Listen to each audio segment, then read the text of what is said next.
everyone, and welcome to the Dancing Bear Enlightenment Academy Holistic Transformation channel. I'm Dr. Beverly, your host, and today we have a very special guest with us, Bonita Joy Yoder, known as the Humor Alchemist. She is a recovering attorney, an international speaker, and humorist who uses ventriloquism to infuse healthy doses of humor into her presentations. She is a former syndicated magazine columnist, award-winning author, MC. She has even shared virtual stages with Les Brown and Tony Robbins. Welcome, Joy Bonita. Oh, I called you Joy. Well, welcome, Bonita Joy. I can't hear you. You're muted. The line of the century. You're muted. Yeah. Sammy, what? You weren't introduced. Well, that's okay. I heard her talk about you, yeah. She said that you're a liar. She didn't say I was a liar, Sammy. She said that I am a lawyer. Oh, lawyer. Oh. A recovering lawyer. Well, liar, lawyer, what's the difference? Sammy, the difference is, I'm still a member of the bar. I'm a member of the Flamingo Club. All right. So, Sammy, we're here today to talk about humor. There's no place for humor in business. Business? Who said anything about business? Funny business. Well, who's listening? I was going to say monkey business. Ah, this is Dr. Beverly Lawrence. Doctor, yeah. What kind? She's an acupuncturist. Don't you needle me? All right, Sammy. Well, we're here today to talk about the importance of humor. Okay, what are you going to say? I don't know. I haven't been asked anything yet. Well, what I'd like to know is your personal journey, how you got started. I mean, you were an attorney, now you're a ventriloquist. These are not a common combination. So, I've heard all this, so I'm out of here. So now, okay. Bye. Nice to meet you.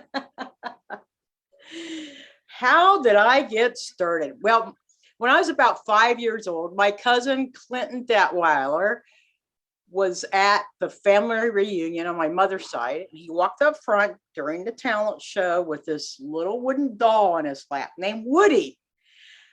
Put the doll on his lap and they started talking. And I was so intrigued, like, what is going on? And people started laughing. And I'm thinking, Woody isn't real, is he? But he seems real. And it was such a mystery. Stayed with me until I was 16 and got a book from the library and practiced and taught myself. I actually wanted to learn earlier, but my father was a Mennonite minister. And when we were in Iowa for 3 years, where he grew up, it was more conservative. And his sister, my Aunt Katie, thought ventriloquism was the devil of the devil. But let me tell you, there's a lot more in common between a ventriloquist and a lawyer than you would think. I mean, both put words into other people's mouths. I was going to say they speak for the defendant or the plaintiff or whatever. So, yeah. Someone else. Yeah. And lawyers work with dummies. They do. Other lawyers. Oh, Sammy. Well, I'll tell you what. When you're a ventriloquist and you want to hear the puppets or the dummies start talking, you just pack them up into a suitcase. If only it were that easy for lawyers in court. When you want to shut the witness up, you could just say, "Objection, Your Honor. The witness is a dummy." The judge would say, "Objection sustained, case closed." Wouldn't that be easy? doesn't work that way. So you've always been interested in ventriloquism. How'd you get interested in the law? That was because when I was in college, I wanted to be all kinds of things. I had, I don't know, at least a dozen things I was interested in. Mhm. My brother, who was 5 years older, my brother John, went to law school. And he said to me, if you go to law school, you can do anything. You don't have to decide right now, but it's a good background for anything. And I thought, well, that sounds good to me. Hey, if I can do anything. I had no intention of practicing law when I went. And it wasn't until my third year of law school, when I was in the legal aid clinic, I thought, oh, there's something practical here. It's not just the Socratic method and questions. And then I went to work for a state agency, and there was a lawyer there who said, you need to open your own practice. He used to have a practice, and he was in his close to retirement years and decided to go work for the government. And he really encouraged me. And I did. I opened my own practice. I did that for over 25 years. Wow. So did you ever stop practicing and start doing it? Sammy. So Oh. tell us, so humor today seems to be really lacking. Why is it important? Why did it disappear? What's going on with humor today? What's going on with humor today is this is a really serious time in the world. I think in serious times, when we've had a pandemic, war, inflation, that humor is more important than ever, because people pick up their phones. I don't know about you. I maybe not all the listeners here do this, but I know a lot of people, when they roll out of bed or before they even roll out of bed, they pick up their phone, they start scrolling and looking at the news feed, and then they start feeling fear. Even if they go to, say, a meditation group and meditate, and they're feeling all nice and centered, but then they go home and something happens, or the next morning they wake up and look at the phone again, and it's easy to lose that sense of presence and get off balance in your own life. And humor, I think, help recenters us. Now, we do think of things like meditation and gratitude and all that. And frankly, I think all those are very helpful skills. I mean, I think of humor as being kind of a kissing cousin to gratitude, because if you're feeling grateful, it's hard to be angry. It's hard to be scared. It's hard to feel worried. If you're laughing, same thing. It's hard to feel all those things. I'll tell you, there's nothing like laughter to shift the vibration in a nanosecond. Yeah. I had a relative once who had a spouse. Well, he's no longer alive, but he had a spouse who had kind of a hot temper and didn't take a lot to set her off. And I don't know how he got started with this, but when she would start ranting about something, he would just sit there and laugh. And he would laugh. Talk about a pattern disruptor. Wow. I mean, usually if somebody's ranting at you and all angry, it's the natural response is to feel, for many people, like defensive, and you come back and you meet that energy and it escalates, and it just gets worse. But somebody's laughing, it's like, what? So tell us some more. What are some more benefits of humor, and can that be developed? A lot of the benefits of humor are, there are so many. We could be talking for the rest of the afternoon about them.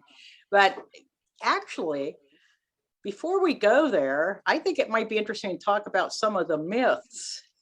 Okay. Because one of the myths is that humor keeps you from being taken seriously. Like, if I'm too funny, will people actually take me serious?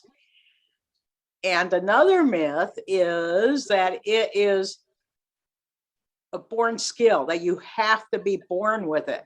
You can't develop it. And granted, some people do have a more innate sense of humor, maybe something in their childhood as they grew up helped develop it. But there also are ways and techniques for learning humor. And that's good for people who are in the public eye and speakers to know. Because if you can tickle your listener's funny bone, it brings more memorability. Have you ever flown on Southwest Airlines? Once a long time ago, I don't like Southwest. Well, they have a humor culture. I haven't seen it as much in the last couple of years, but that's where they're allowed as flight attendants to tell a little joke or sing a silly song.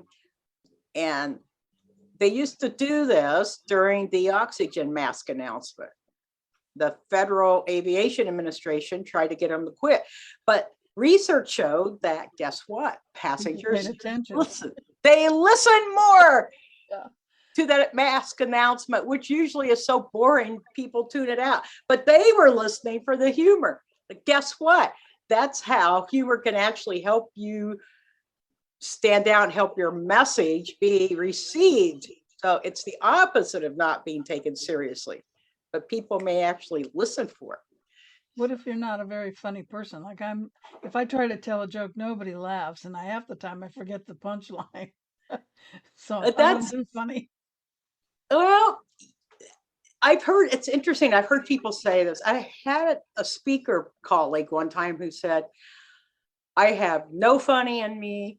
I can't be funny for the life of me. Everybody in my family is funny. My brother is funny. My sister is funny. My mother is funny. My father is funny. The mailman is funny. Everybody in the world is funny but me. And as she was telling this, we started laughing, those of us who were listening, because it was exaggerated. Exaggeration is one of the techniques of humor. So she didn't even know that she was using a humor technique while she was telling it. And it was funny, just her telling of it. So my assertion is that even people who claim they aren't funny have it in them to find and recognize that funny bone within. You know, we all have a humorous bone. Yeah, we do. You're an acupuncture, so I thought you might. Right here. Right. And it's one of those things where you have to set the intention that you would like to have more fun and funny in your life. Like that's the first step, is to go, I want to bring more of that in. I mean, we use that idea. Many people use that law of attraction with other areas of their life. And why not humor? You know, great idea. That thing of what you focus on increases. If you know you're gonna buy a car or you're looking for a green Subaru and you get one and suddenly there's like a million green Subarus on the highway, but it's that same kind of idea. If you say, I'm going to look for the humor in life and start noticing what is it that you say, as I bet you anything, Beverly, if you paid attention, if you really paid attention during the day, there are things that you say that people chuckle or smile or laugh at, and you might not even recognize it. When I give talks, frequently people laugh, but I don't know why they're laughing. Well, it's like that person who kept saying she wasn't funny, and she didn't know why. But so that proves the whole idea that you have some sense of humor in you. And the second thing, after deciding you want more humor in your life, is to find and claim your own style, because there's so many different styles. So if you want to know what it is that they're responding to when you give talks, the thing I tell speakers and presenters is tape record your talk, because a lot of times some of my best material will come out if I'm in the zone, if I'm in the middle of something. A puppet may say an ad lib and it's like a dream. I'm hearing it for the first time. I know that sounds weird, but hey, then it's like a dream when you wake up in the morning and, oh, that was a really good dream. I'll remember that. And you don't write it down, you don't record it. And you 4 forget. hours later, like, what was that? What was that dream? That was so important. I was going to get it interpreted and I can't even remember what it was. It's like that with the funny things that you say. So if you make a conscious decision to notice when people laugh, or have a friend in your audience who notices and write it down for you, that would be a way to help bring it into your field. Well, I do know I like to exaggerate sometimes, so maybe that's part of it. If that's You a like type of what? exaggeration. Exaggeration. Yeah, Yeah, yeah. I will sometimes do that, gazillion of those or whatever. Uh-huh. Yeah, because you don't know the exact number, so if you make an absurd number, Uh-huh. then people know it's a big number. Right. So that is one humor style, exaggeration. Another one is contrast. Like I heard a speaker say one time, she was talking about eating and eating and I think weight loss. And Mhm. she's saying sometimes you eat so much that you get as big as a house. And I laughed because usually you would say maybe as big as a horse or something. So the contrast is when it's something that's unexpected. And that's what brings humor into the field, when there's an unexpected or surprise ending, there's an incongruity. And there's so many humor techniques that this is why I say you can actually learn humor. And I work with people to bring more humor into their presentations. But there's one called the rule of threes, where you say two things that are connected and normal, and then the third thing that's a surprise. For example, honey, can I get you anything? Yes. Bring me a cup of coffee and get me a newspaper and a divorce.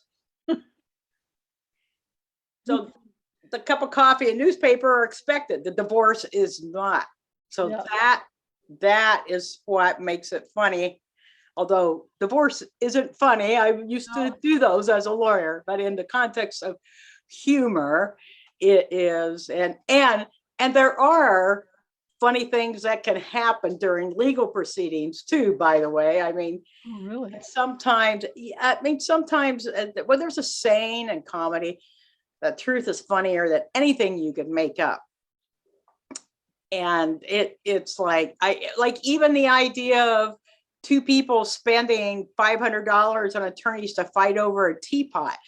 I mean, a certain kind of, you laugh. I mean, there's a humor there in that it's an irony. There's ironic humor. So there's all kinds of humor, self-effacing humor, dry humor, corny humor, the pun humor. And, oh, I've got a friend. What does she want to do? Ah, yeah. Yeah. Yeah, I think humor is it's easier to learn than people think. So, What's your yeah. friend's name? Ruby. Oh, I'm sorry. I Ruby. didn't introduce you. I'm Ruby. Oh, I You haven't like, met Ruby before. do you like my pigtails? Yes, I do. I like the pink ribbons. They go with your colors. Yeah. So it's something that and if you are talking to yourself negatively, you mean a heckler in your head? Oh yeah, Ruby, a heckler in your head. One way to interrupt that pattern is to just think of something funny. I mean, if you switch the focus and there's a thought ruminating around and around in your head, like, I'm not good enough. And if you think of something like, what's something funny that happened? Of course, you can replace that thought with something that's more affirming. I'm doing the best I can with what I have. And Ruby and I sometimes talk about the 3 R's: reading, writing, and arithmetic. No. It's recognize those thoughts in your head and then resist them. Shut up. Oh, well, you can say that out loud if you're alone, but not if anybody else is around. What's the third R? It's a reframe it. Reframe it. Have a new thought that comes in. Okay. Yes. Reframe it. Yeah. And as far as benefits of humor, well, it helped me get a job. Well, Ruby, I think you're under employment age, but yes, research shows that people tend to hire people with a good sense of humor. Mm-hmm. And that could be as an employee, it could be as, if you're a coach. I mean, if you have a good sense of humor, it makes you more relatable. They know, like, and trust you more. Aha. That's an interesting thought. I had never considered that. Yeah, makes you. It is. Even in negotiating, if you say, and I had a law clerk who used to say I should teach humor at the law school, and I'm like, why? And she said, because you use it in negotiation. And I didn't even, at the time, I wasn't even aware of it, right?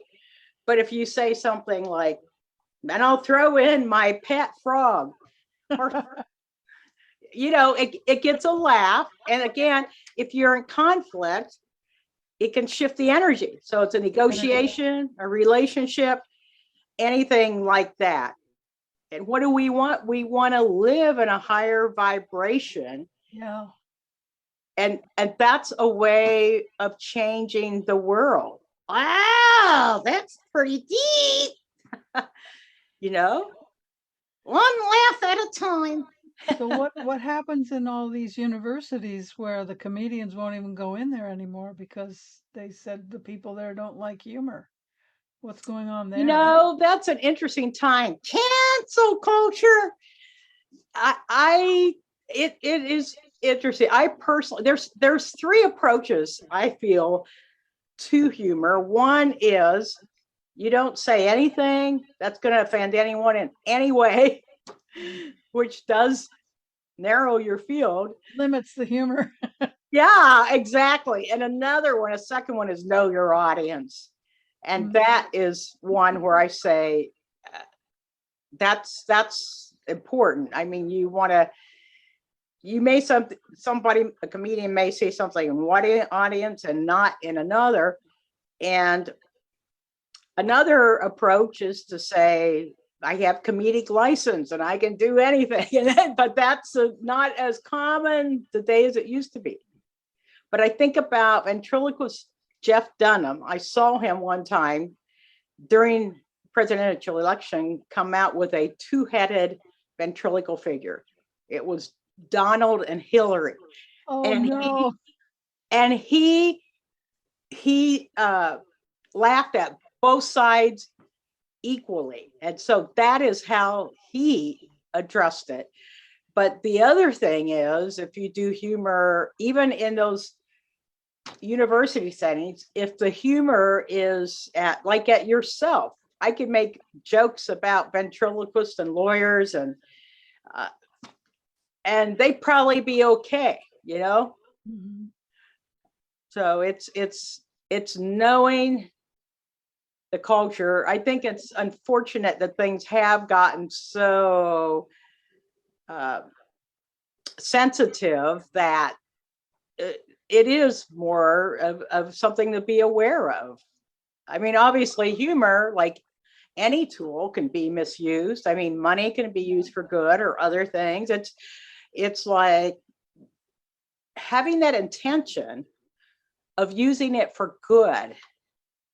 I mean, here you're an acupuncturist and you touch people. Well, your needles touch people. But if somebody here is a massage therapist, when you were in massage training, they may have had you do an exercise where you touch somebody and have the intention of healing, and then touch them again and have some other intention, sexual or something. And people can feel the difference with that touch. Yeah. So let's extrapolate that. Extrapolate, that's a big word. Yeah, but use that with humor. If you have the heart and the intention, and you may go into a setting, I don't know, some people will light a candle or have 5 minutes of silence or set the space in some way. Healers who work with people. Yeah. And my suggestion would be for comedians to do something like that if they're concerned about that, to set that intention, work on your own energy and hold the space, because it may be like the touch where people can feel good touch or that touch. Well, there's a lot of empaths out there. I know I'm an empath, and I'm in human design. I'm a projector, and apparently 20% of the population of projectors, by definition, we're all empaths. That means 20% of the population at least is an empath. So yeah, we're going to feel that energy, absolutely. Right. And then we radiate it out. Yes. I think the energy and intention behind it in humor is important, like it is in healing. I know there's healers here. Yeah. I used to produce an area cable TV show years ago. I gotta go to the bathroom. All right, you can go. Bye. Okay. But years ago, I interviewed different healers and spiritual teachers on an area TV show twice a month. It was fascinating because people who didn't know that I was doing this would run across it, like other lawyers, and they'd come up to me at the bar meeting, only in front of me, not in front of anyone else. Like, my sister has tried everything and she can't get over blah, blah, blah. Do you think anybody might know about herbs for her, or that person you were talking to?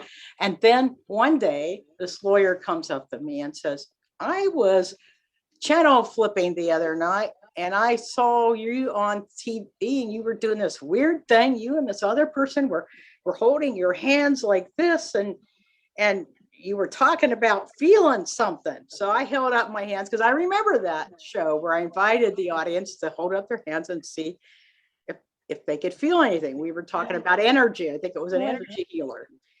And this guy says, it was really weird, but I thought, well, nobody's around. I held up my hands. I kind of thought I felt something.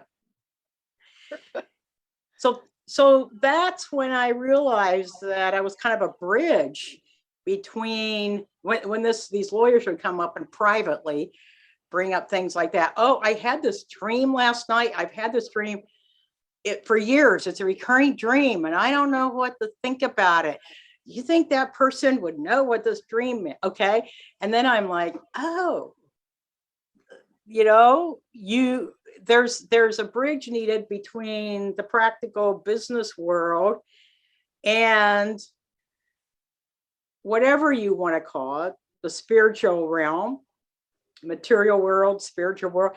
It's like and that's when I started seeing that was one of my roles, to kind of, because I feel very comfortable in both worlds. And so that's where you can, have conversations with both.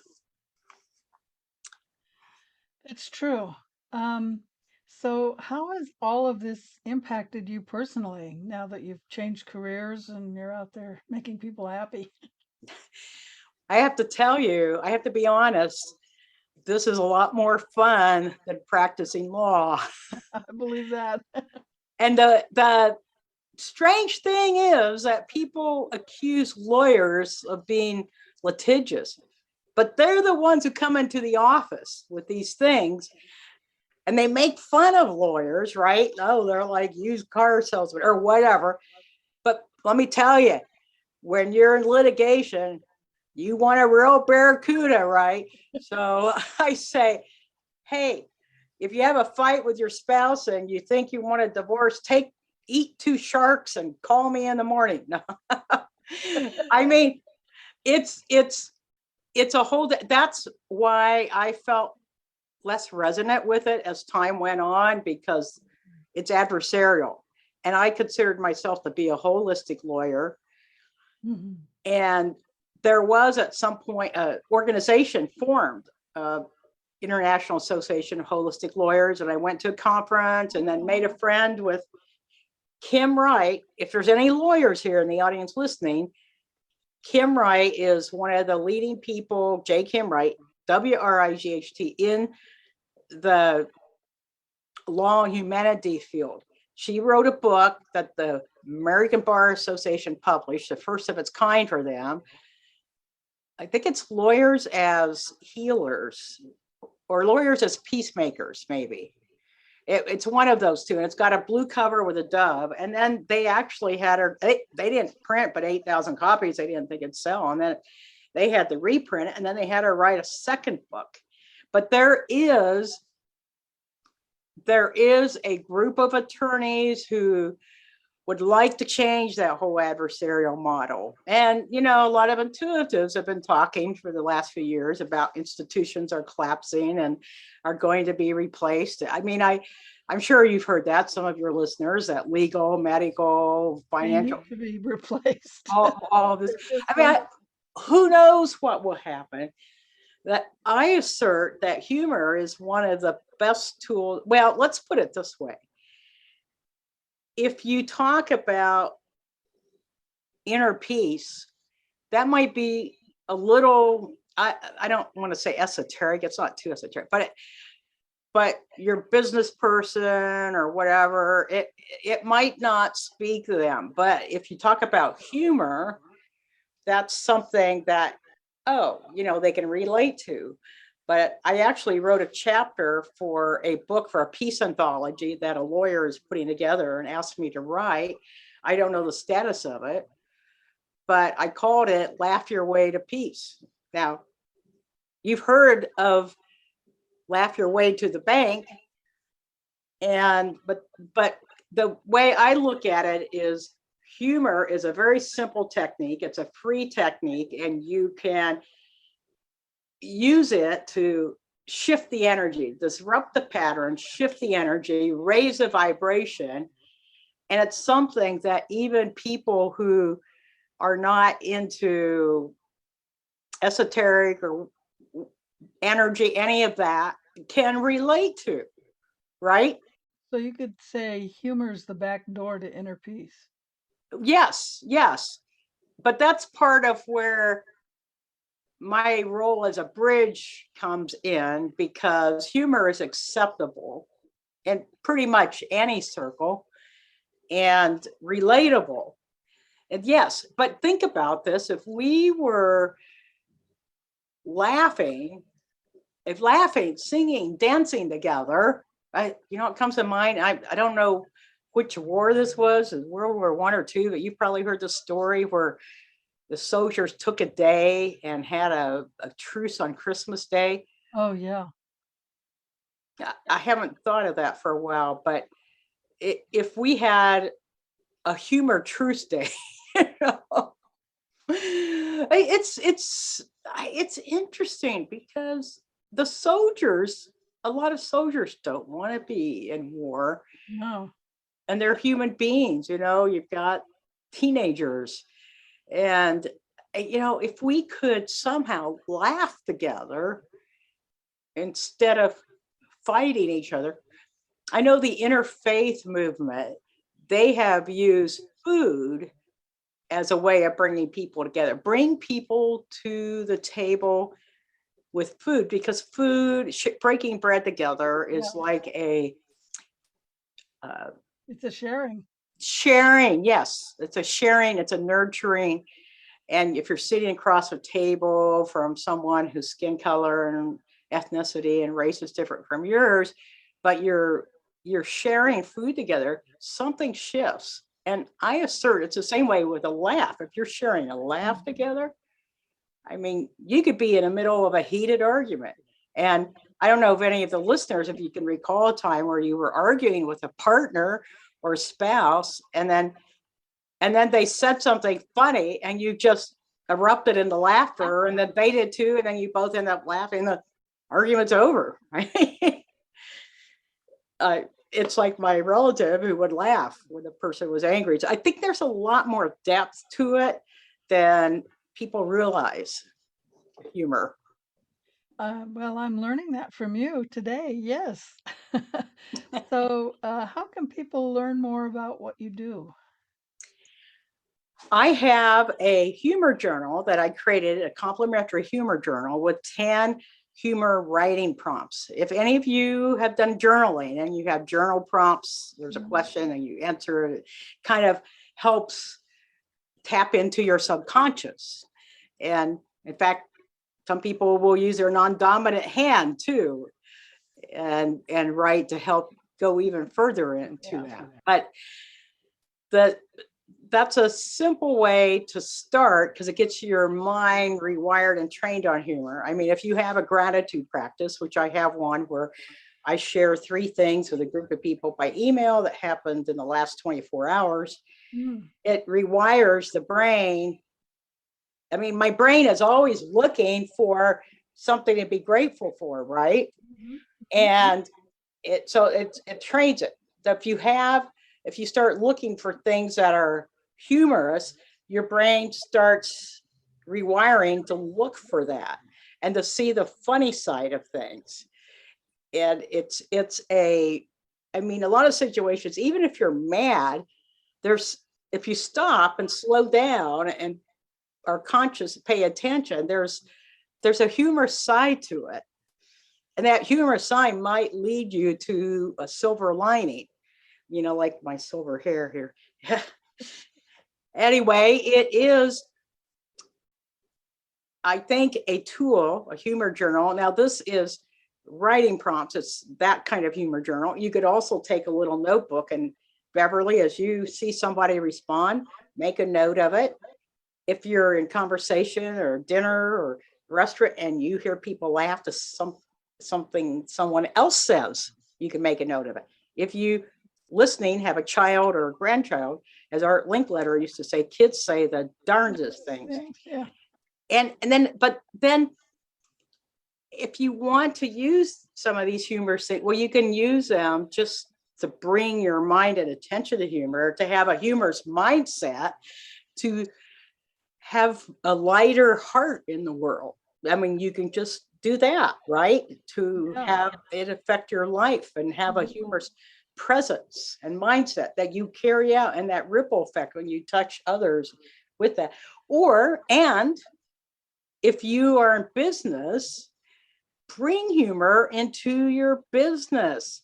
If you give a presentation, if you make a marketing video, a social media post, it's you can have some humor. Think of the Southwest oxygen mask announcement. And you also use humorous props. I mean, in my case, I use puppets, which are props, but it's kind of like if you're walking in the park and you see a little puppy dog and it catches your attention, right?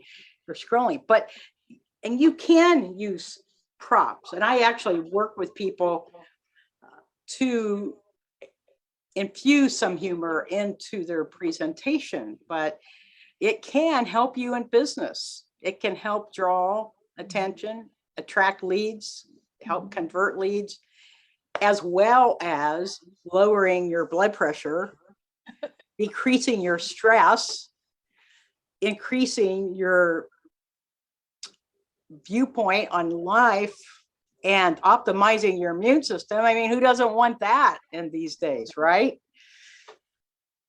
It's just so many levels, from health to health, wellness, human relationships. Having a sense of humor can help you get a date, a mate. So just so everyone knows, the link to getting the journal from Bonita is joy.funandfunnier.com. So that's joy.funandfunnier.com for those of you that are just listening. If you're on YouTube, the link is posted down below, as well as a link to her website. Right. And I'm developing a humor course for people who want to work with that more, or work one-on-one with speakers, presenters. And it's just, I've had people say to me, it never occurred to me to use humor. just never crossed my mind. So that's the first step, right? Well, I know that when I've heard other people speak, and they'll stand up and they'll say something, and everybody laughs, and that's just a nice way to give a talk. And I Yeah. thought, I wish I could do that, and never figured out how. When the important thing is not, some speakers will get up and tell a joke from a joke book, a shaggy dog hair that story that doesn't command attention as much as something that really happened in your life Right, something more that you personal. can tie to your message. I mean, it can even be like, I knew a speaker, this will make you laugh, but she was stepping out of a taxi to go into a hotel where she was speaking at a conference, and she had a skirt on, and I guess had been losing weight and her underwear fell down, right? The audience always laughs when she Oh, says that. embarrassing. It's like, oh my goodness, talk about an embarrassing moment. But she had a split second decision. Does she pick it up while the valet is there? Does she step over it? And what did she decide? To step over it and keep Just keep moving. going. Now, you might say, oh, that's embarrassing. I would never tell anyone that. But being a speaker, a professional speaker, she's like, and she knows humor really lands things. So it's, have you ever been at a point in your life where you're at a crossroads and you have to make a decision? Do you stop and fix the mess, or do you just move forward? You can take these, that thing about things that happen in real life are funny or what you can make up. That's an example, but you can take these things and expand it, tie it to a message you want to get across. And it ask before you go to sleep at night, how can I use this whatever incident that happened today in my work, in my talk, in my video, in my class, whatever, and then let your subconscious work on it, because you can be really creative. But at any rate, I invite you to bring more humor into your life, into your clients' lives, into the world, to lighten the hearts and the minds of those all around us. That's a great message. Yeah, we definitely need more humor in the world. It's one reason I was so happy when you said you would be on the YouTube podcast. Oh, you know what's interesting, Beverly? But I've been on a fair number of video podcasts and on some summits. I'll be speaking on a summit later today about joy is the theme of the summit. And a lot of times the host of the summit or the podcast are very serious minded people. I mean, such as yourself, and yeah, say, oh, I don't have a sense of humor, or I really need a sense of humor. And it's interesting because, but they bring me on, right? And so there's like a recognition that humor can play an important role. It's that balance. But I've had more people interview me that consider themselves to be very serious than not. I find that fascinating. well, I'm more of a scientist and I'm always reading research, so I always have my nose in really serious things. Uh-huh. It's not that I don't recognize humor, it's just I never thought of myself as funny. Well, you know what? I know you have a sense of humor because of the way you've laughed at different things during our interview. If you did not have a sense of humor, it's like anything else, you would not recognize it. You would not recognize the funny in your outer world if it were not in your inner world. So remember, find your funny bone. I love that. Well, I'll have to check in more often with my humorous here. Your humor is right, and you acupunctures. Keep your humorous bone front and center, and remember to go get that humor journal at joy.funandfunnier.com. Wonderful. Do you have any closing words for us? Laughter is the best medicine. I agree. If you are a healer or a wannabe healer or what healing in the world, It is a free medicine, no prescription. Side effects are few. You might get a rib that, like, hurts if you laugh too hard. But hey, talk about a great medicine. Please bring this medicine, this very sacred spiritual medicine of laughter, into your life and your loved ones, your clients, your patients. Help be a super spreader of infectious joy. Nice. I like that. Well, thank you so much for being with us today. It's been a real joy to, and your middle name is Joy, Yes. to talk with you today. So remember, everyone, to be the light you want to see in the world.